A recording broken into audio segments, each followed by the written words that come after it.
Now here question is that what is the difference between Ritz method and the Rayleigh-Ritz method? So if you want to know what is the difference, then we have to go to the foundation level of this Ritz method and the Rayleigh-Ritz method.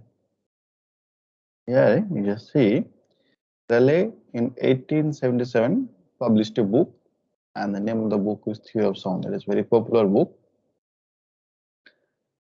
And in that book, he solved various dynamic problems and calculated natural frequency, mode shapes for various structural problems. And he solved it by setting that maximum value of potential energy and the kinetic energy. Okay. So this method is known as a Rayleigh's method, popularly known as Rayleigh's method. Okay. So it basically appeared in 1877. In 1909 and nearly 1908-99, Ritz also proposed one method to determine frequencies and the mode shapes, and he solved plate problem for free conditions and other boundary conditions. Here what Ritz did is basically minimize the functional. Okay, he used variational principle and he minimized that functional.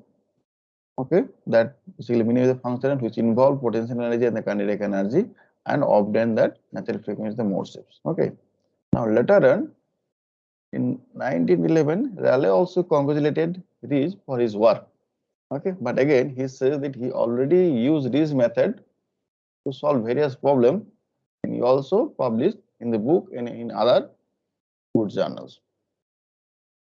So basically, what happened? Rayleigh and Ritz simultaneously was working to determine that frequency, mode shape, basically to solve some dynamic problems, and both they used basically a rational approach to obtain the natural frequency mode shapes. Okay, but later on, variational approach has been very popular and has been used by many researchers to solve various problems. It can be static problem, it can be dynamic problem, and what they did, they basically referred this method as a Ritz method and Rayleigh-Ritz method interchangeably. Basically, later on, when the researcher published their paper and referred this work of Rayleigh and Ritz, somebody used Ritz method, somebody used Rayleigh-Ritz method, so they use interchangeably.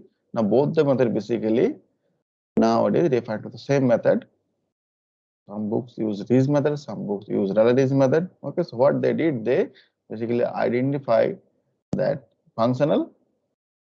Okay, they identified that energy and they try to minimize that energy with respect to some coefficient and try to obtain that unknown parameters. Okay, so it can be static problem, it can be dynamic problem, it can be any other problem. Many researchers have used that rational approach.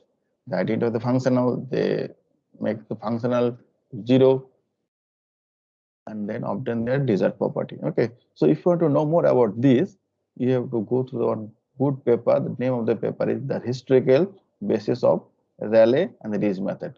Okay, and that DOI number also is mentioned here. Okay, if you are interested, you can go through it. It's very important paper, very interesting paper. Thank you.